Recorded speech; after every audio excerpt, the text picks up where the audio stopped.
Primo pomeriggio a Pieve di Soligo, tetti scoperchiati, danni alle aziende, alberi sradicati, le testimonianze della gente. Abbiamo visto volare di tutto stanotte, sarà impossibile dormire.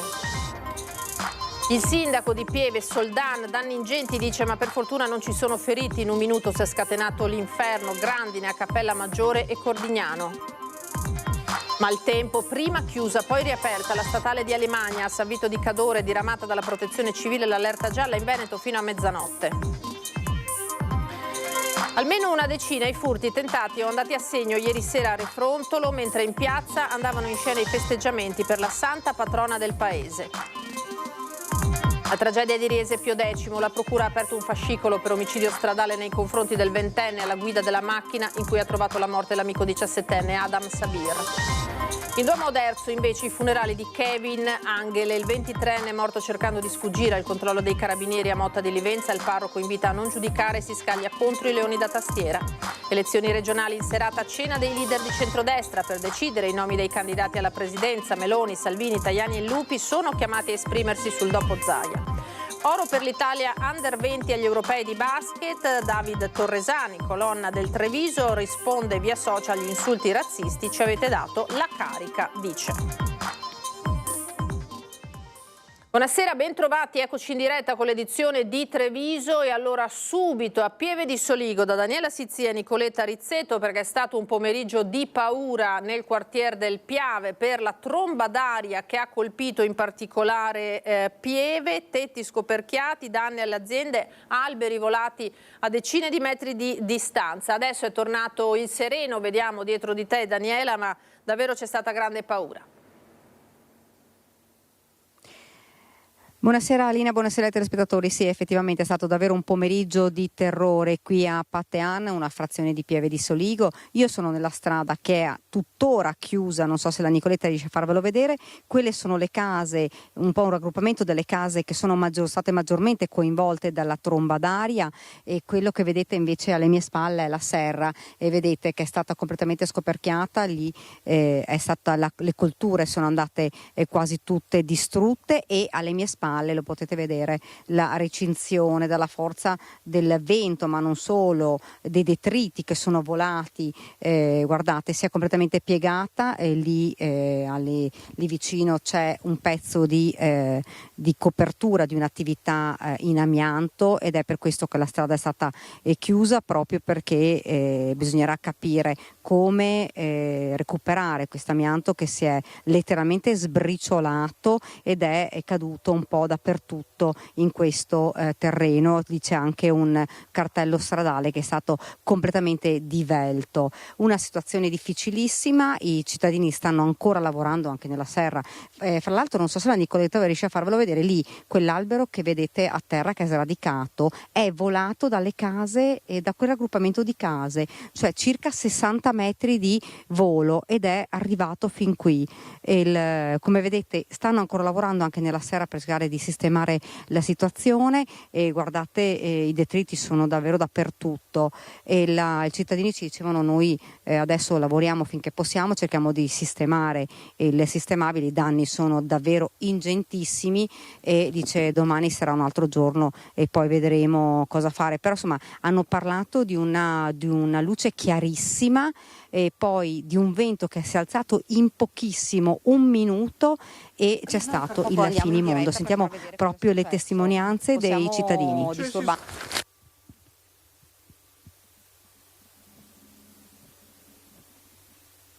È successo tutto in un battibaleno, perché diciamo non è che fosse stato sereno, c'era il nero sì del temporale, ma in 30 secondi poi che è arrivato sto tornado che ha divelto tutto veramente. Eri a casa quando è successo? Sì, ero a casa, ho cercato di ripararmi per fortuna, perché cadevano tutte le tegole del tetto, come vedete che... È riuscito a scappare? Sono riuscito a scappare, sì. Gridavo per mia mamma perché era andata per chiudere la serra e ha disastrato tutto in pratica. Danni tanti abbiamo visto. Parecchi.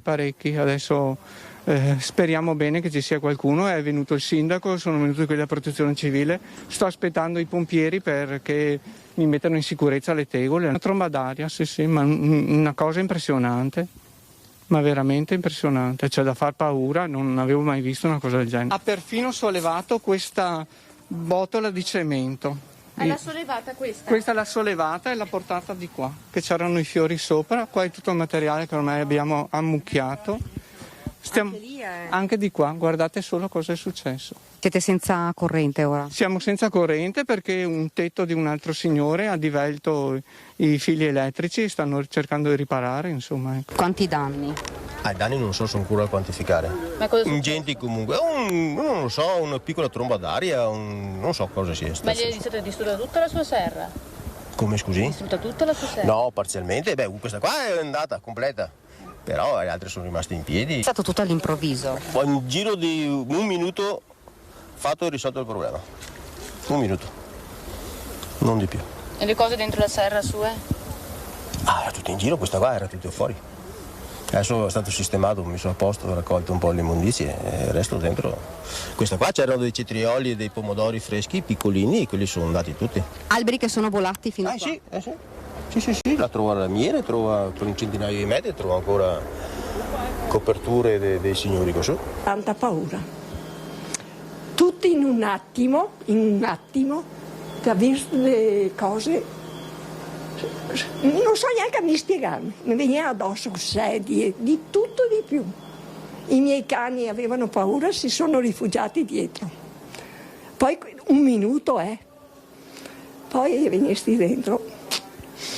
Un disastro. Non so se stanno a dormire. Brutto.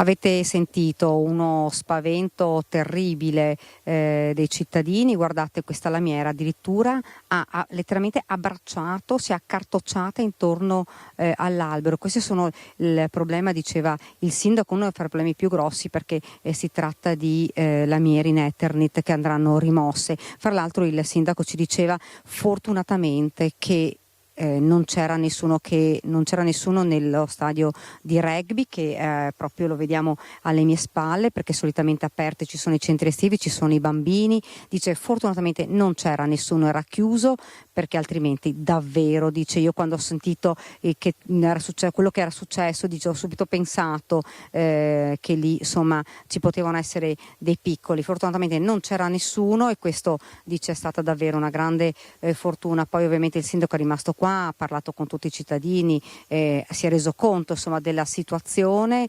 che verrà monitorata costantemente ovviamente in queste ore. L'energia elettrica ancora non è stata ripristinata e ovviamente i cittadini sperano che venga ripristinata il prima possibile.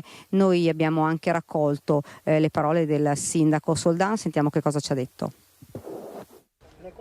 Una tromba d'aria che ha coinvolto quante case? Una decina di case, diverse aziende. Il problema più grande lo abbiamo su questo borgo nella località del Patean perché un capannone con dell'Eternit e diversi annessi rustici sono volati praticamente via, quindi hanno contaminato anche delle aree agricole. Adesso dovremo capire come riuscire a intervenire nell'immediatezza proprio per rimuovere il materiale. Siete anche senza corrente? Attualmente sono senza corrente perché è caduto un albero, mi sembra in comune di Farre Soligo. Enel Distribuzione si è attivata subito, stanno cercando appunto di riparare questo danno per ridare al borgo la corrente. La strada è rimasta, adesso è chiusa prima. La strada l'abbiamo chiusa in via precauzionale perché alcuni elementi di Eternit sono caduti, si sono anche sbriciolati, quindi dovremo capire se intervenire con una pulizia specifica proprio per la rimozione della via e anche per garantire il ripristino delle attività che ci sono. Sindaco, si parla proprio di una tromba d'aria vera e propria? È stata una tromba d'aria, sì. Non è la prima volta proprio vedi Soligo? No, diciamo che mancavano 2 giorni per festeggiare purtroppo l'episodio di 2 anni fa, del 2023, che era il 23, in cui questa zona è stata colpita da una grandinata molto violenta e anche da una tromba d'aria che poi si è ripetuta anche ad agosto, quindi diciamo non ci porta bene il fine del mese di luglio. Soprattutto pensiamo alle famiglie, la cosa fortunata è che non ci sono stati feriti, non ci troviamo nella condizione di evacuare evacuare in questo momento famiglie e altro. E questo palo è stato completamente contorto e distrutto, la base è ancora fissa a terra e il cartello è qui. Quindi per spiegare qual è stata l'energia che ha sprigionato in questo punto questa tromba d'aria. Una forza davvero pazzesca. Direi di sì, quegli alberi che non ci sono più in questo momento si trovano a circa 60-70 metri di distanza. Insomma, avete capito la violenza di questa tromba d'aria, descritta proprio con una luce bianca e poi un forte vento. Il cartello, che diceva il sindaco, è rimasto ancora a terra. La strada rimarrà chiusa sicuramente per oggi e anche domani. E l'unica cosa, insomma, i cittadini sono arrivati qua di Pieve di Soligo per aiutare queste famiglie a cercare di riportare il prima possibile, insomma, la situazione, se possibile, alla normalità. Ovviamente si spera che non ci siano piogge, temporali o maltempo, perché insomma capite, insomma, i tetti sono divelti, sono danneggiati, quindi il problema sarebbe ancora più grave di quello che già è stato nel pomeriggio, in questo pomeriggio davvero di paura. La linea a te. Grazie come sempre Daniela Sizzia e Nicoletta Rizzetto sul posto per documentarci quello che è capitato. C'è stata anche grandine, zone di Capellammaggiore, Cordignano e altri temporali sono previsti in arrivo in Veneto nelle prossime ore, tanto che la Protezione Civile ha diramato l'allerta gialla valida dalle 13 di oggi fino alla mezzanotte. Già nel pomeriggio le forti raffiche di vento, lo avete visto, hanno fatto danni purtroppo in quartiere del Piave. Dopo questa prima fase un secondo fronte è previsto poi da mercoledì sera, con ulteriori temporali e un generale calo delle temperature. La seconda parte della settimana potrebbe essere caratterizzata da piogge più diffuse con un abbassamento delle temperature, specialmente nelle zone pedemontane e interne, e questo rende, lo avete sentito, ancora più urgente risistemare i tetti, le coperture delle abitazioni danneggiate. Rimaniamo in realtà in zona Refrontolo, perché almeno una decina sono stati i furti tentati o andati a segno ieri sera, mentre in piazza c'erano i festeggiamenti per la santa patrona del paese. Probabilmente hanno preso questa occasione nella quale la gente, insomma, si è diversa in piazza per questa festa che da noi è molto sentita, e hanno cercato di entrare in diverse abitazioni. Hanno colpito soprattutto la zona del centro, 2 vie in particolare, Vernazza e via Vittoria, qualcosa via Rorè. Ladri scatenati domenica sera a Refrontolo, mentre gran parte della cittadinanza era riunita in piazza Fabbri per assistere allo spettacolo pirotecnico in occasione dei festeggiamenti per Santa Margherita. Poco meno di una decina i furti tentati o andati a segno, denunciati dai residenti e carabinieri, ma i colpi sarebbero di più. In alcuni casi, infatti, i malviventi sono stati messi in fuga dai proprietari di casa o dall'allarme. Dove sono riusciti ad entrare hanno portato via contanti e gioielli in oro. In un caso si sono spinti oltre. Hanno cercato di portare via un armadio con dei fucili da caccia dentro, in maniera un po' strana, perché poi chiaramente è un armadio pesante, l'hanno abbandonato nella vicinanza dell'abitazione, perché non ce la facevano evidentemente a portarlo, quindi furti un po' così, un po' strani. Ecco. Io credo che loro andassero in cerca veramente di pochi soldi, di qualche oro facile da smerciare, da vendere. Ladri che non si sono fermati nemmeno di fronte alla presenza in casa dei proprietari, come è accaduto in una villetta della centralissima via Vittoria. Marito e moglie erano a letto nella stanza al secondo piano quando i malviventi sono entrati dopo aver forzato questa finestra del piano terra. Quindi sono entrati mentre voi eravate in casa? Sì, a letto, sopra. Sono entrati e sono tornati anche fuori di là, perché la porta dietro ha la chiave dentro, potevano aprire e andare fuori anche dietro, ma sono tornati di là. Avete rischiato di trovarveli davanti? Sì, per fortuna non sono venuti di sopra, perché è meglio che se prendevano anche qualcosa. Avevano aperto un po' i cassetti qui in cucina. Solo al mattino, quando la signora si è alzata, si è accorta di quanto accaduto ed è stata colta da malore. Andò su a chiamarmi mio marito, mi era messo tutto. Si è sentita male? Sì, poi mi viene un infarto, non mi viene un infarto, non mi viene altro. Uno stato d'angoscia che accomuna le vittime dei furti di domenica sera. La cosa peggiore è che appunto entrando in casa danno fastidio alle persone, mettono paura, insomma questa è una cosa che poi lascia il segno anche nel periodo a venire. Un raid che arriva a pochi giorni dalla nascita, refrontolo del controllo di vicinato che al momento conta 5 referenti e una cinquantina di cittadini iscritti. Io ne approfitto proprio per invitare i cittadini ad iscriversi a questi gruppi. Il nostro consigliere di riferimento è il consigliere Roberto De Stefani, quindi se qualcuno vuole iscriversi può fare riferimento a lui e lui manderà poi i 5 referenti che sono distribuiti nel nostro comune. Torniamo alle tragedie che si sono verificate sulle strade in questi ultimi giorni, partendo da Riese Pio X, perché la Procura ha aperto un fascicolo per omicidio stradale nei confronti del 20enne che era alla guida della macchina in cui ha riportato ferite poi rivelatesi fatali, un 17enne Adam Sabir. La disperazione della mamma di Adam Sabir, il 17enne morto nello schianto, che non può e non riesce a darsi pace, troppo grande il dolore, non posso perdonare chi guidava l'auto, dice la donna fra le lacrime. Il 20enne di origine africana che era al volante della Fiat Punto dovrà rispondere dell'accusa di omicidio stradale e lesioni. Sarà una perizia cinematica a stabilire l'esatta dinamica del gravissimo incidente. Secondo una prima ricostruzione, l'auto a forte velocità prima ha battuto un palo della luce, poi si è ribaltata più volte. Intrappolato fra le lamiere, il 17enne è morto a causa dei gravi traumi poco dopo il ricovero all'ospedale di Treviso. Nell'incidente sono rimasti feriti altri giovanissimi che erano in macchina insieme. Anche in questo caso purtroppo la causa è l'elevata velocità e la distrazione. Come dico sempre, si possono fare qualsiasi tipo di azione di informazione, di sensibilizzazione, ma se la responsabilità non viene esercitata da chi guida un mezzo, succedono purtroppo questi incidenti. Noi come provincia, anche nel caso specifico, adesso attiveremo una vigilanza per capire quali possano essere le migliorie da poter porvi laddove queste servano. Ma il lavoro vero da portare avanti è quello di sensibilizzazione degli automobilisti e dei ragazzi, in particolare attraverso il tavolo tecnico provinciale già attivato da anni. Però ribadisco, chi guida un mezzo deve sapere quali sono i pericoli che incorre nel non rispettare le regole del codice della strada, perché sostanzialmente è sempre causa di chi guida un incidente come quello che si è ripetuto l'altro giorno a Chiesa.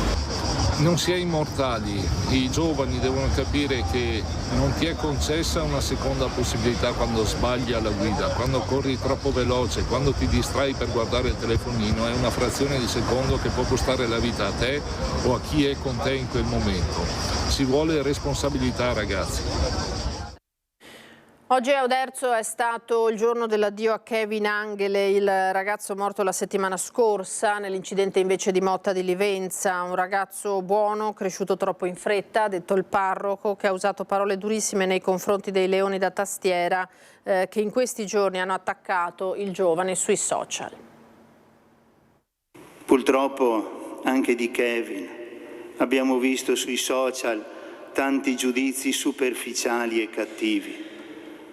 E vorrei che pregassimo anche per quelle persone dal cuore duro che si sono permesse di scrivere certe cose, che il Signore abbia pietà di loro. Perché se è vero che saremo giudicati con la misura con cui noi misuriamo gli altri, non vorrei essere al posto di quelle persone quando si troveranno davanti a Dio. Persone dal cuore duro, così Monsignor Pierpaolo Bazzichetto definisce quei leoni da tastiera che in questi giorni sui social hanno usato giudizi sprezzanti e parole grevi nei confronti di Kevin Anghele, il 22enne morto nello schianto della sua auto martedì scorso a Motta di Livenza, nel probabile tentativo di sfuggire ai controlli dei carabinieri che poi sul luogo dell'impatto hanno trovato dei panetti di hashish. Al giovane era stata revocata la patente, una storia dolorosa cui si è aggiunto ulteriore strazio poche ore dopo con il suicidio del patrigno 43enne, salutato a sua volta in forma privata. È il parroco del Duomo a riportare Kevin nella sua dimensione di ragazzo, con sogni e progetti da ragazzo. Cercava di avviarlo e rendersi così autonomo e dare una mano alla sua famiglia. Un giovane di 22 anni con tanti progetti, ma anche cresciuto troppo in fretta per le molte difficoltà incontrate. E la prima persona a cui è sempre stato tanto vicino è stata la sua mamma. Era molto protettivo con la mamma. A mamma Florentina, al fratellino più piccolo, al papà l'abbraccio degli amici di una vita, residente a Pordenone, spesso Kevin tornava a casa e per tutti era sempre una gioia, buono, a tratti folle, generoso. Facevi tante stupidaggini, sì, ma non hanno mai cambiato quello che eri dentro. Una persona piena d'amore, generosa, capace di dare tutto senza chiedere niente in cambio. Mi mancherai ogni giorno, in ogni respiro, e adesso resta questo vuoto che fa male e che si infila sotto la pelle e non dà tregua. Ma dentro quel dolore c'è tutto l'amore che non potrò più darti e che porterò con me per sempre. Ti amo, Yubi, fino al cielo e anche oltre. Adesso apriamo una parentesi sulla politica regionale, poi torneremo alla cronaca, perché questa sera a Roma ci sarà un nuovo incontro tra i leader di centrodestra per cercare di trovare un nome unico per la candidatura alla presidenza del Veneto e delle altre regioni che andranno al voto. So che c'è un incontro, non so se sia quello dirimente per trovare una soluzione. È abbastanza pessimista il segretario trevigiano e parlamentare della Lega Dimitri Coin sulla possibile fumata bianca per il candidato del centrodestra in Veneto. Troppi equilibri ancora da trovare in quel manuale Cencelli che, nonostante le epoche, continua ad essere ampiamente utilizzato dalla politica. Dello stesso avviso anche il coordinatore veneto di Fratelli d'Italia. Mi pare evidente che dei incontri di questo tipo ce ne siano stati e ce ne saranno, e credo che i nostri leader saranno in grado di fare la scelta migliore per dare continuità al governo di centrodestra anche di questa regione, dopo quello che facciamo brillantemente al governo. Quindi se ne sono fatti, si fa e se ne faranno ancora. Ma sì, ma io credo di essere l'unico che non può essere tacciato di aver messo bandierine da qualche parte. Io ho sempre detto che l'importante era l'unità del centrodestra. Da una parte i risultati delle ultime elezioni con relative percentuali da far pesare sulla scelta, dall'altra la variabile Zaia con quella lista che potrebbe fare la differenza della Lega rispetto sicuramente a Forza Italia ma anche a Fratelli d'Italia. Il Doge uscente continua la tattica attendista confermata dalle ultime dichiarazioni neutre sia sull'incontro romano che sul suo possibile futuro ministeriale, mentre dal Veneto la Lega continua a ribadire che dopo Zaia ci dovrà essere comunque un leghista. Di fatto Fratelli d'Italia, il consenso che ha avuto sia le politiche che le europee in Veneto è un consenso assolutamente importante, però noi non dobbiamo dimenticarci che abbiamo governato per 15 anni con Luca Zaia la regione del Veneto. Questo governo è sotto gli occhi di tutti ed è stato un governo assolutamente positivo. Quindi la classe politica, classe dirigente che ha dimostrato in Veneto di saper lavorare c'è tutta. In questo scenario poi c'è Forza Italia con Flavio Tosi, deciso a non cedere posizioni nei confronti della Lega. Ecco che in questo gioco di pesi e contrappesi un nome di mediazione potrebbe essere quello del sindaco di Treviso e presidente Anci Veneto Mario Conte, che dal canto suo chiede a tutti di concludere candidato e data delle elezioni il prima possibile.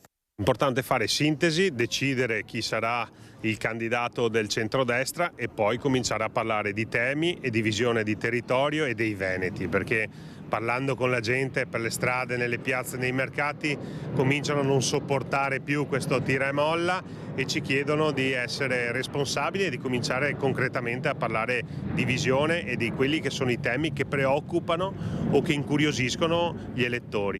Un sentimento che il centro-sinistra ha già intercettato, tanto è vero che il loro candidato inizierà già sabato prossimo la campagna elettorale.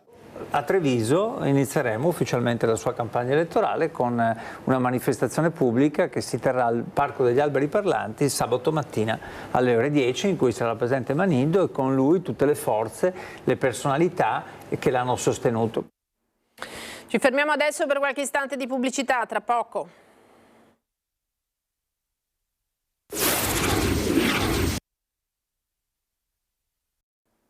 Uno stacco velocissimo, siamo di nuovo in onda, ripartiamo dalla cronaca. Aveva fatto parte di un comando che aveva assaltato banche e istituti di credito anche nel Trevigiano. È stato catturato un latitante albanese di 41 anni.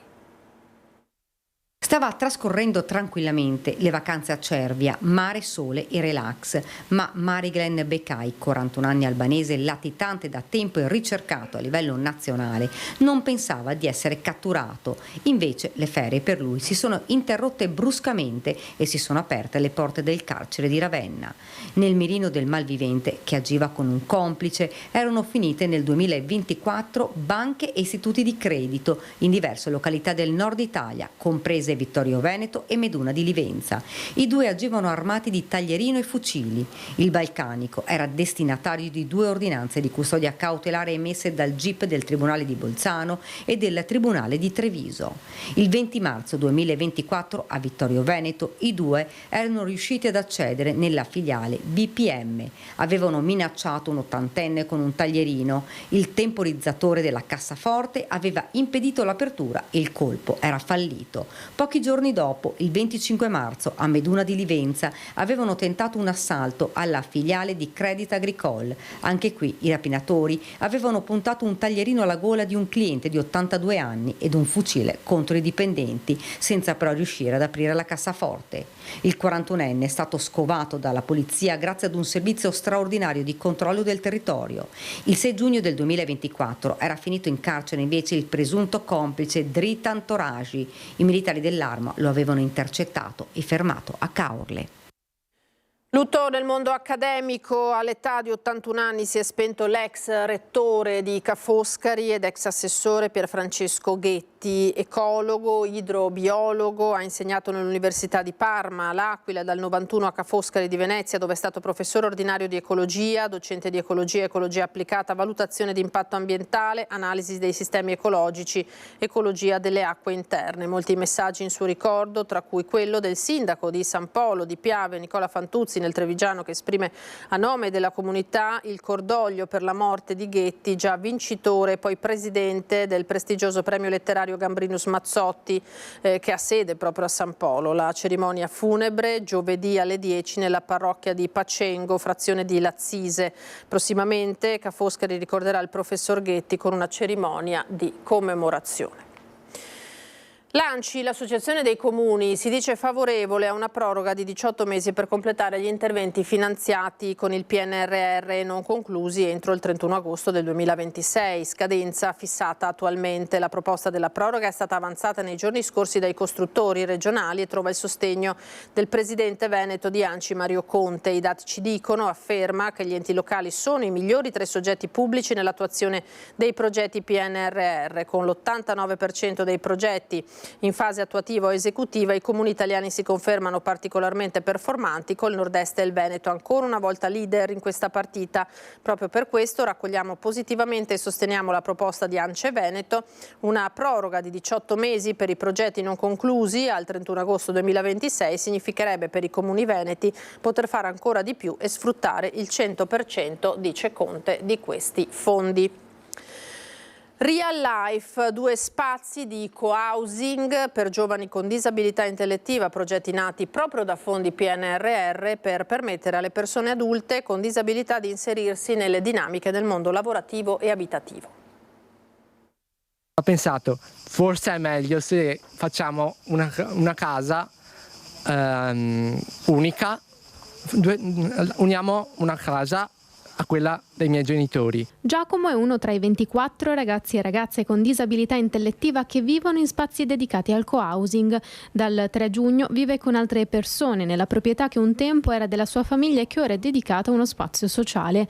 L'immobile è stato adeguato alle necessità e ristrutturato grazie ai fondi PNRR, un progetto dell'ambito territoriale sociale che è riuscito con questo progetto e con quello della vicina Villorba a intercettare il bando per circa 1,5 milioni di euro. Abbiamo cercato di realizzare quello che era un desiderio, un sogno del nostro figlio, cioè vivere al di fuori della famiglia, e abbiamo dato quindi la disponibilità di uno spazio di residenzialità. A gestire gli spazi di via Castagnola Treviso e di via Vazzola Villorba diverse cooperative, ULS 2 e l'assessorato al sociale di Treviso. Su queste linee, queste 2 linee PNRR volute dai 37 comuni della TS Ven 09 che ha capofila il comune di Treviso, abbiamo concretezza. Questi ragazzi hanno potuto, sono partiti, hanno transitato all'inizio in un percorso di sviluppo autonomie, percorsi che hanno consentito a questi giovani adulti di acquisire delle abilità e delle competenze specifiche nel settore delle competenze digitali. Da qui nasceranno dei co-working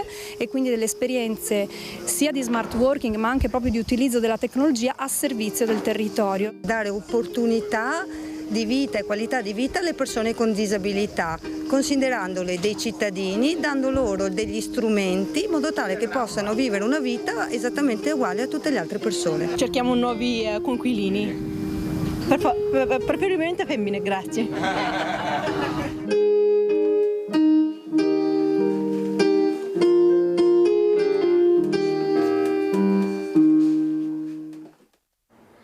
Parliamo di basket, ma non solo, perché c'è la medaglia d'oro naturalmente all'Europeo dell'Italia Under 20 in finale contro la Lituania. David Torresani, che è uno dei protagonisti del successo azzurro ed è anche una delle colonne del Treviso, ha affidato ai social la soddisfazione per la vittoria, citando tutti i compagni, ma anche una risposta agli insulti e alle offese di marca razzista di cui si erano affollati proprio i social quando sulle pagine di Italbasket era stata pubblicata la foto della nazionale Under 20 per l'Europeo. Ci avete dato la carica, ha detto su Instagram Torresani, con gli azzurri tra l'altro si è subito complimentato il presidente di Federbasket Petrucci, una squadra che ci ha fatto innamorare strada facendo, ha detto, e quindi la risposta di Torresani davvero per le rime.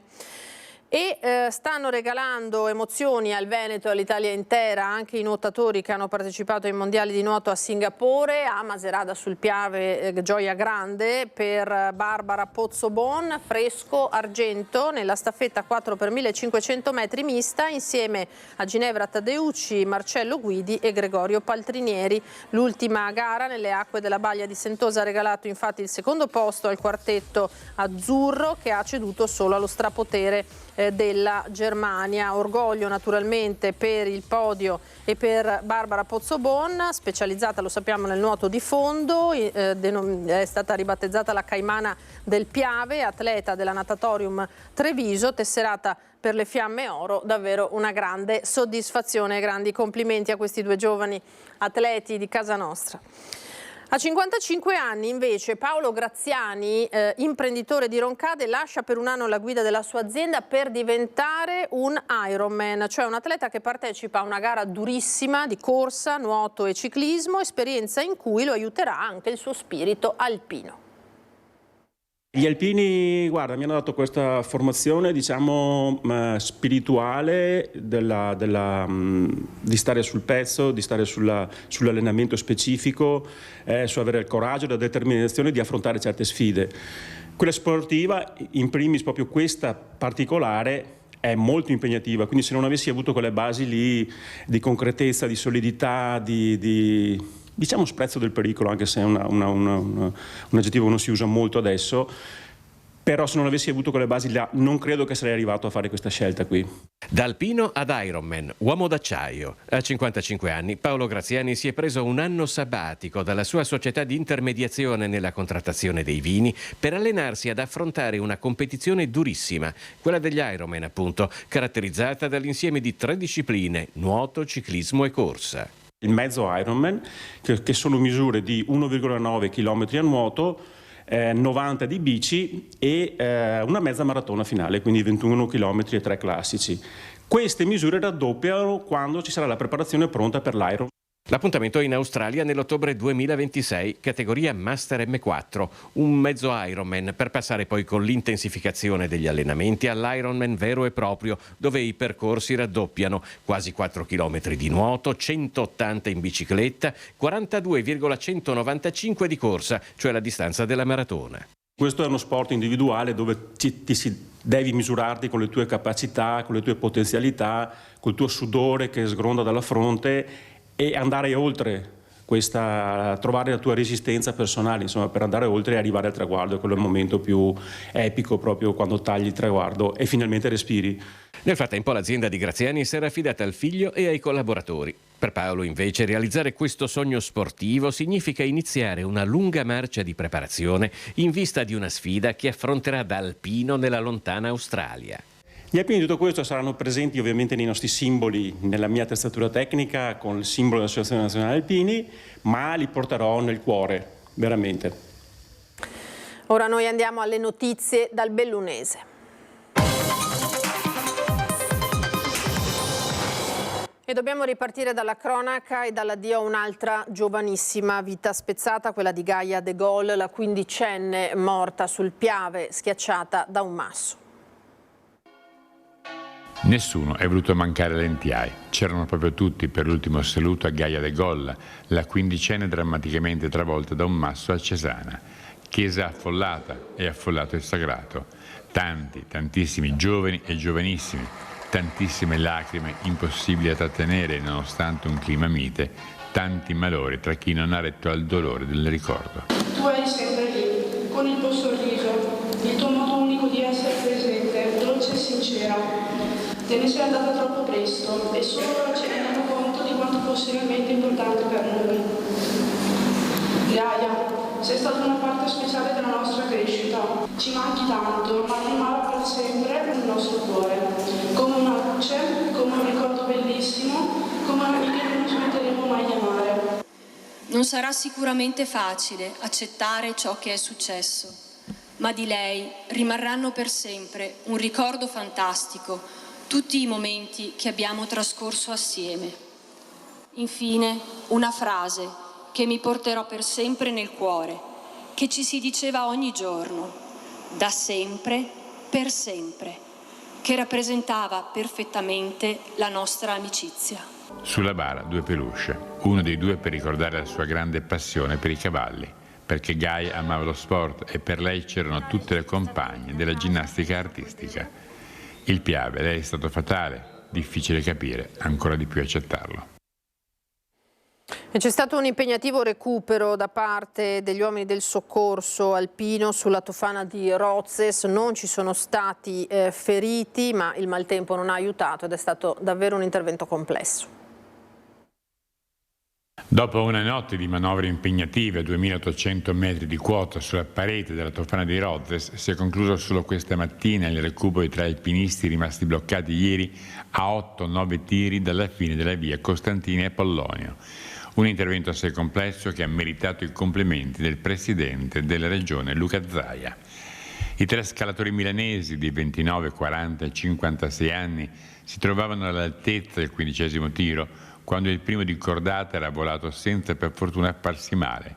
La sua caduta aveva però causato il cedimento della sosta e i 3 amici erano stati costretti a fermarsi lanciando l'allarme. Falco ha fatto subito un primo tentativo di recupero, vanificato dalla parete strapiombante e dalle nuvole. L'elicottero del SUEM di Pieve di Cadore ha quindi imbarcato 2 tecnici del soccorso alpino di Cortina per tentare un secondo avvicinamento, salvo lasciarli poi in quota sullo spigolo del pilastro, il più vicino possibile a dove si trovavano i 3 alpinisti. Dopo un'ottantina di metri di discesa, il soccorritore più in basso è riuscito a parlare con i 3, raggiungendo il primo di cordata per poi risalire con lui, facendo salire 2 compagni alla prima sosta utile attrezzata dove l'elicottero di Trento, arrivato verso mezzanotte, ha tentato inutilmente di avvicinare il tecnico di risoccorso. Mentre i soccorritori e 3 alpinisti proseguivano la scalata, veniva predisposta un'altra sosta per l'elicottero, che però alle 3 non è potuto decollare a causa di un temporale. Alle 4:30, sotto la pioggia, soccorritori e scalatori sono riusciti a raggiungere una via dove gli sono andate incontro le jeep che li hanno riportati al rifugio di Bona. E poi c'è il maltempo, perché a causa delle intense piogge di oggi è stata momentaneamente chiusa il traffico in entrambe le direzioni. La strada statale 51 di Alemagna all'altezza di San Vito di Cadore. Già verso le 17 però è stata riaperta la normale circolazione. La chiusura in località Dogana Vecchia, San Vito, era stata disposta dal presidio di controllo di ANAS in seguito allo scatenarsi di intense precipitazioni superiori alle soglie individuate in sede prefettizia come di allerta. Andiamo al comando dei Carabinieri adesso invece, molti non l'avevano mai vista, parliamo di un'opera rubata insieme ad altre 10 lustri or sono. Oggi dopo un lungo lavoro è tornata là da dove era stata trafugata. La 500esca Madonna con il Bambino di Antonio Solario è tornata a casa. Venne rubata dal Museo di Belluno nella notte tra il 24 e il 25 agosto 1973. Io avevo soltanto 10 anni quando è stato rubato, sicuramente non mi ricordo, ma apprezzo questa giornata, di ridare alla città, a questo museo che quest'anno compie 150 anni, questa importante opera che fa parte della storia e dell'identità di questa nostra comunità. Nel 2017 era stata intercettata presso una nobile famiglia inglese, ma le leggi di qua e di là della Manica sono diverse e ci sono voluti tutti questi anni perché tornasse a casa. Con lei furono rubati altri 9 quadri, 2 soltanto, entrambi del Montagna, sono già stati recuperati. Gli altri sono tra il 1.700.000 opere d'arte sottratte nel nostro paese. E se quando vennero rubati il sindaco aveva 10 anni, il comandante dei Carabinieri non era nemmeno nato. Quando nel 2022 mi sono insediato ho trovato questo fascicolo che sembrava quasi una leggenda, raccontava di questo furto avvenuto 50 anni addietro. Sembrava un caso impossibile, una missione impossibile da risolvere perché era particolarmente complessa, perché coinvolgeva 2 paesi, 2 autorità giudiziarie, diversi attori sullo scenario internazionale e numerosi erano stati i fallimenti fino a quel momento che erano falliti tutti i tentativi di riportare l'opera in Italia. Diciamo che la parola chiave di questo bellissimo risultato che vede tornare a casa e restituita alla comunità di Belluno un'opera davvero importante, direi che è la parola determinazione. Non ci siamo mai arresi a tutte le difficoltà che abbiamo trovato lungo il percorso e fino all'ultimo, direi, fino a quando l'opera è tornata all'ambasciata di Londra e ancora non era finito ed sarebbe stata al sicuro solo una volta che l'aereo toccava il suolo dell'aeroporto di Fiumicino. Ecco, in quel momento abbiamo davvero festeggiato tutti il ritorno a casa di qualcosa di importante per la nostra comunità. Per qualche giorno la Madonna con il Bambino rimarrà esposta nelle sale di Palazzo Fulcis. Poi verrà affidata alle mani di chi dovrà restaurarla per restituirla all'antico splendore. È tutto per questa edizione, vi ricordo adesso le previsioni del tempo e vi auguro una buona serata. Arrivederci.